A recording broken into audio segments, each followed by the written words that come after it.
Ne vous inquiétez pas, il est encore en vie, mais il ne va pas très bien. Salut à tous, ici Reg. Aujourd'hui j'ai envie de parler de Bruce Willis, car en effet, il est un peu au sommet de l'actualité en ce moment. Il s'est passé beaucoup de choses cette semaine dans le monde du cinéma. Je fais rarement autant de vidéos d'actualité, mais j'ai envie de revenir sur sa carrière, sur ses films cultes, mais aussi sur les 12 dernières années de sa carrière, pour vous présenter un genre de cinéma qui est quand même assez populaire, mais duquel on ne parle pas beaucoup, surtout en France, et aussi vous expliquer, même si vous le savez sûrement déjà, pourquoi est-ce qu'il arrête sa carrière d'acteur. C'est pas pour une bonne nouvelle évidemment, vous le savez sûrement, mais j'ai envie de faire cette vidéo pour célébrer sa carrière plus qu'autre chose et pas nous rabattre sur la fin de sa carrière et les raisons de sa fin. On va en parler évidemment, mais c'est aussi pour vous conseiller parmi ses meilleurs films. Donc j'ai vraiment envie que cette vidéo soit positive avant tout. Et avant de commencer cette vidéo, j'aimerais remercier le partenaire officiel de celle-ci, MyHeritage. MyHeritage est le leader mondial de la recherche familiale et du testing ADN. Plus de 90 millions de personnes dans le monde l'ont utilisé afin de créer et agrandir leur arbre généalogique de manière simple et agréable. En gros, vous construisez un arbre généalogique, vous y mettez le plus d'informations possible et il va automatiquement s'agrandir. Oui, en effet, il y a un algorithme derrière cette application et site internet qui vont chercher des documents officiels. Il y a plus de 16 milliards de documents officiels publics que l'algorithme va chercher et votre arbre va se remplir de manière automatique. C'est assez impressionnant. C'est vraiment un super algorithme et c'est facile à faire, mais j'ai envie d'attirer votre attention sur un outil qui peut être assez émouvant ou fun, ça dépend comment vous l'utilisez, ou même les deux. C'est l'outil photo qu'ils ont en fait. Ils ont un outil sur lequel vous allez, vous rajoutez une photo de quelqu'un que vous connaissez, que ce soit de votre famille ou une célébrité. Moi j'ai choisi Marie Curie par exemple ici. En fait, vous mettez la photo qui est en noir et blanc. L'intelligence artificielle va réparer la photo, puis ensuite l'améliorer. Donc déjà ça permet de redonner une seconde vie à vos photos. Mais ce qui est vraiment cool, c'est qu'en fait ça va aussi permettre de colorer ces photos. Et quand on parle de seconde vie, là on y est totalement. En fait, ça peut être vraiment émouvant de revoir des personnes peut-être qui vous ont quitté, qui vont être de nouveau en couleur, des photos que vous n'avez jamais vues en couleur, et là c'est maintenant extrêmement accessible via le site. Réparer, améliorer, colorer, c'est vraiment dingue ce qui est fait avec l'outil. Et le truc qui est aussi fou et qui peut être aussi assez puissant, c'est l'animation. Oui, le site va animer vos photos. Vous pouvez choisir une animation basique ou plein de différentes animations qui marchent toutes différemment. C'est là que ça peut être assez poignant, car en fait certaines photos vont prendre un peu vie, elles vont bouger et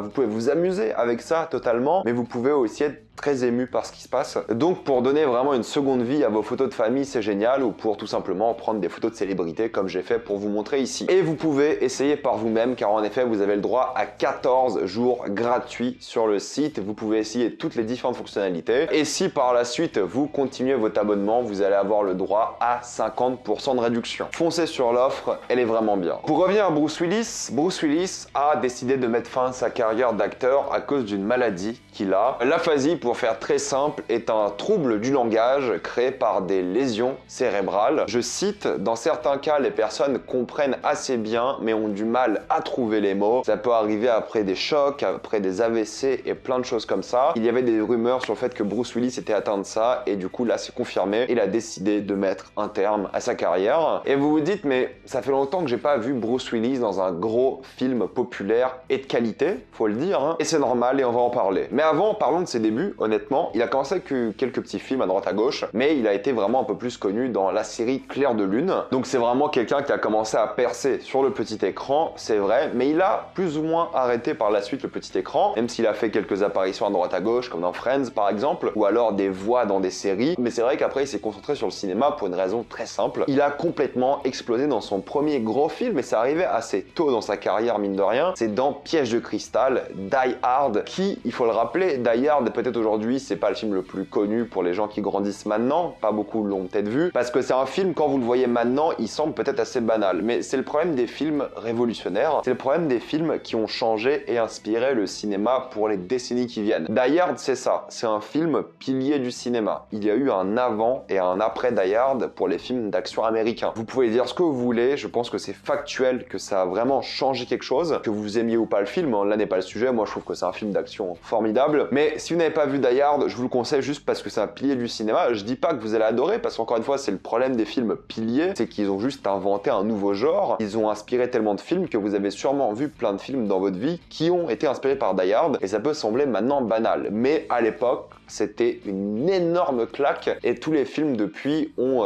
été inspirés de Die Hard. Maintenant, on a tendance à dire que beaucoup de films sont inspirés de John Wick, mais c'est ça les modes au final. Et Bruce Willis était au centre de cette mode, de cette révolution, et ça l'a propulsé. Après ce film, ce qui était un véritable succès, c'est devenu une vraie star de cinéma mondialement connue. Et là a commencé peut-être ce qu'on peut appeler l'âge d'or de Bruce Willis. C'était un peu ses débuts. De 87 à 2000-2002, c'était pour lui des années spectaculaires en termes de cinéma. Et Bruce Willis, ce qui est dingue, c'est que dès Die Hard, on voit que c'est un mec qui est vraiment charismatique, c'est un bon acteur, on en parlera par la suite. Il est charmant, et ce qui est dingue avec lui, c'est qu'il n'a jamais eu de problème à jouer dans tous les genres différents. De l'action, des comédies, des films romantiques, des thrillers, des films mystérieux, des films d'horreur, il a joué dans tout. Il est classe, il est badass, et dans les années 80, fin des années 80-90, il a vraiment cartonné. Il a tout fait, et ça c'est vraiment respectable. Et ce qui est respectable, c'est qu'aussi, il est extrêmement productif. Le mec faisait, même à l'époque, et même récemment, 4 à 5 films par an. Pour un acteur, c'est énorme. Le mec travaille non-stop, il était super productif, et il a commencé à avoir, à partir des années 90, 87, plutôt après Die Hard, des premiers rôles. Avant, il faisait des rôles secondaires, mais il a de plus en plus de premiers rôles, évidemment, dans des films moins bons, voilà, qu'on oublie, qui ont été oubliés d'ailleurs. J'ai pas tout vu de sa carrière, il a joué dans 140 films, ou voilà, il a été crédité en tant qu'acteur dans 140 productions, mais il joue dans énormément de choses, et il rencontre des grands acteurs. Dustin Hoffman, il devient lui aussi un grand acteur populaire, il joue avec des grands réalisateurs comme Robert Zemeckis, il fait des films sympas comme Pensée mortelle, comme Die Hard 2, évidemment, il a lancé une saga, mine de rien, une saga qui va s'étaler sur 30 ans, Le Bon Samaritain, La mort vous va si bien, The Player qui est vachement bien. Là, c'est vraiment le début de la gloire pour cet homme, et de plus en plus, il a des rôles principaux. C'est là que le mec va complètement exploser encore plus, et va enchaîner en moins de 10 ans, même beaucoup moins d'ailleurs, et va enchaîner en quelques années des chefs-d'œuvre du cinéma. Il va piocher des films à partir de 94 avec Pulp Fiction, des films qui ont marqué des générations et qui sont juste spectaculaires. Bon, déjà, Pulp Fiction, j'ai pas besoin de vous reparler de Pulp Fiction, c'est mon film préféré du réalisateur, c'est pour moi l'un des plus grands films de l'histoire, c'est l'un de mes films préférés, c'est un véritable chef-d'œuvre d'après moi. Mais le mec s'arrête pas là, il enchaîne avec Die Hard 3, qui est pour beaucoup le préféré de la saga, c'est peut-être mon préféré aussi, il est incroyable. Le duo avec Samuel Jackson est spectaculaire, trop bien ce film. Le film d'action ultra fun et bien foutu, c'est la quintessence, c'est génial. Ils ont réussi à réinventer la roue et fait un buddy movie qui est extraordinaire. Il y a aussi Un homme presque parfait qui est vraiment bien, mais c'est pas lui la star du film, du coup je l'exclus un peu, mais c'est quand même un très bon film. Mais après il y a le chef-d'œuvre, l'un des plus grands films de science-fiction, L'Armée des 12 singes. Alors là, franchement, si vous n'avez pas vu ce film, il y a une série qui a été faite il y a pas longtemps, mais le film est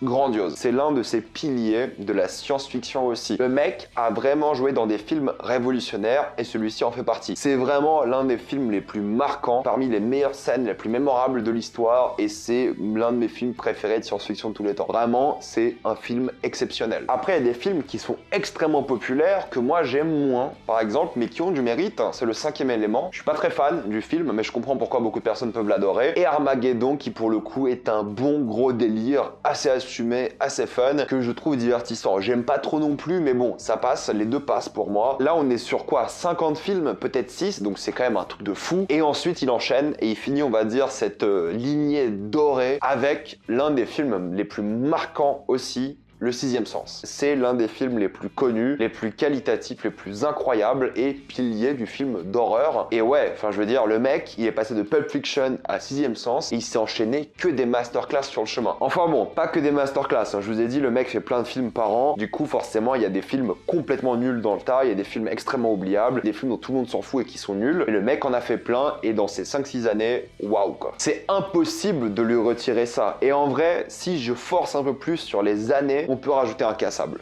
Voilà, on peut rajouter ce qui est considéré comme l'un des plus grands films de super-héros de l'histoire. C'est pas mon film préféré, j'avoue, mais voilà, on peut le considérer tel quel. Entre-temps, elle a fait des films aussi sympathiques, pour le coup, avant de commencer, on va dire, les années 2000, et même au début des années 2000. Breakfast of Champions et aussi Mon voisin est un tueur, qui sont des films sympathiques. Là, c'était vraiment l'âge d'or de Bruce Willis. Les années 2000 sont pas mauvaises, pour le coup, il a vraiment des bons films aussi. J'ai cité Incassable, mais c'est vrai qu'il a beaucoup de films, encore une fois, très productifs, de plus en plus productifs. Des films très oubliables, très nuls, c'est vrai. Mais dans le tas, il y a quand même du 16 blocs, qui est très sympa, je trouve. Il y a du Sin City, Fast Food Nation, Planète Terreur, il est dans un segment du film. Et Die Hard 4, qui est pas mauvais. D'ailleurs, je trouve que c'est l'un des meilleurs de la saga. C'est peut-être le 3e meilleur de la saga. Donc là, il est peut-être plus dans l'âge d'or, mais il est quand même dans des films assez solides que les gens connaissent et que les gens aiment bien. Et il joue encore une fois avec des réalisateurs connus, des acteurs connus. Voilà, c'est un gros nom quand même à ce moment-là, Bruce Willis. Depuis le milieu des années 90, c'est l'un des plus gros noms planétaires. Une des personnes les plus connues au monde et l'un des acteurs les plus connus au monde, évidemment. C'est presque lui qui a créé une génération de chauves badass, en vrai. Je dis ça parce que ma calvitie arrive et j'essaie de me réconforter. Mais en vrai, c'est vrai, tu vois, après, il y en a eu plein, mais c'est vrai que c'est la quintessence un peu. Mais c'est vrai qu'à partir des années 2000, et on va dire plutôt 2010, il fait que des films d'action. Et là, de moins en moins de films connus, de moins en moins de films agréables à regarder, de moins en moins de bons films. Il y a 2 Expendables, 2 Red, un nouveau Die Hard, un nouveau Sin City, un G.I. Joe. Il y a un rôle qui est superbe dans Moonrise Kingdom, l'un de mes films préférés aussi. J'adore ce film, trop bien. Il a vraiment un rôle que j'aime beaucoup aussi et le film est génial. Et Looper aussi, que moi j'aime beaucoup aussi, mais ça reste de l'action. Mais Moonrise Kingdom, c'est un film qui est un peu différent. Et sinon, c'est que de l'action. Et c'est pas souvent des bons films non plus. Même s'ils sont connus, c'est pas forcément des bons films. Et après, il y a plein d'autres films de merde, comme Sans Issue, mais je les ai pas tous vus. Mais Sans Issue, c'est catastrophique. C'est vraiment trop nul. Et à partir de 2015, c'est un peu la fin. Il y a plus grand chose à sauver. C'est vraiment des films pathétiques. C'est vraiment des mauvais films, c'est la vérité. Et maintenant, on sait un peu pourquoi. Donc à partir de 2015, on va dire, il commence à jouer dans ce qu'on appelle des geezer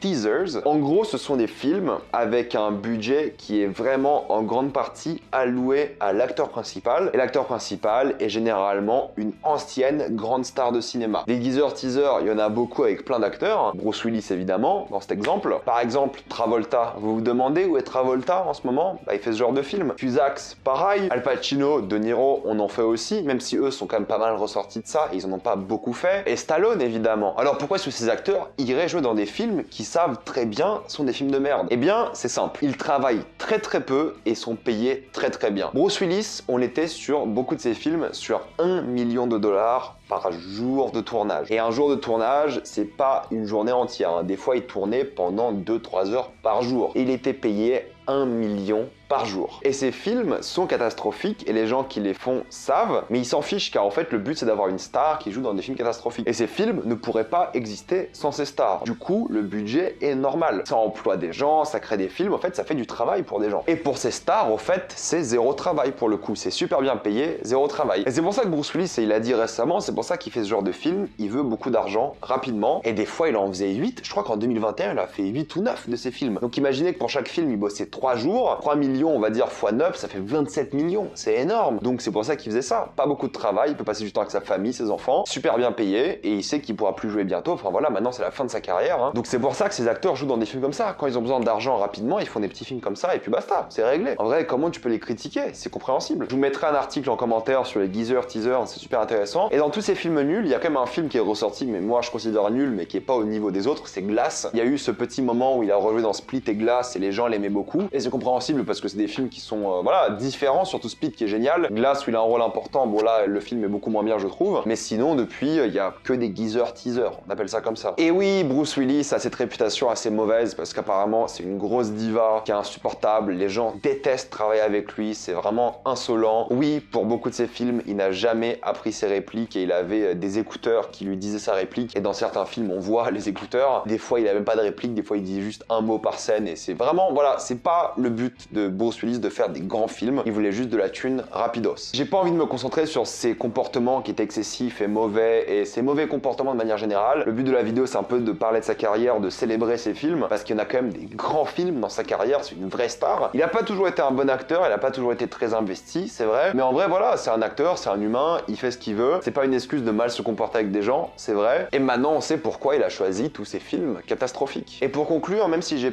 jamais personnellement trouvé que c'était un excellent acteur, même si des fois il avait de très bonnes performances et il s'éclatait et il était super bon, touchant et tout. Je me rappelle plus de ses films que lui, c'est vrai. Mais bordel, quand même, je vous ai cité des films qui sont des chefs-d'œuvre, des piliers du cinéma. Donc même si on l'aime pas, même si voilà, il n'a pas toujours été au top niveau acting, même si on peut juger sa carrière, vous faites ce que vous voulez, je ne juge pas ses choix d'acting, il fait ce qu'il veut. C'est indéniable qu'il a participé à parmi les plus grands films de l'histoire du cinéma. Et ça, on peut vraiment pas lui retirer. Mes films préférés de Bruce Willis, et que je vous conseille énormément, c'est évidemment Pulp Fiction, L'Armée des 12 singes, c'est vraiment des films incroyables. Die Hard 1 et 3 sont exceptionnels, et tous les films que j'ai cités, que je vous ai conseillés, voilà, vous avez de quoi faire. Mettez-moi dans les commentaires vos films préférés de Bruce Willis. Que pensez-vous de sa carrière et tout ce que vous pensez un peu de ce qu'il a fait récemment? Dites-moi ça dans les commentaires. Comme d'habitude, pensez à vous abonner à la chaîne pour plus de vidéos. Mettez un j'aime, ça aide beaucoup la chaîne. Suivez-moi sur tous mes réseaux, et moi je vous dis à la prochaine fois. Salut à tous.